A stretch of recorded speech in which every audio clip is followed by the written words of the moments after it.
কখনো যদি হঠাৎ এসে জড়িয়ে ধরে বলো ভালোবাসো,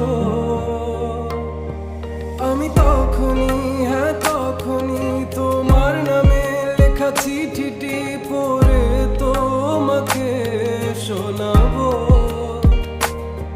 ঠিকই তখনই, হ্যাঁ তখনই ভালোবাসি কতটাই আমি, বলো কি করে তোমায় বোঝাবো।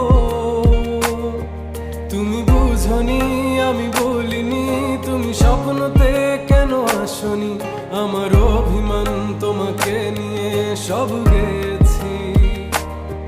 তুমি বুঝনি, আমি বলিনি, তুমি স্বপ্নতে কেন আসনি, আমার অভিমান তোমাকে নিয়ে সব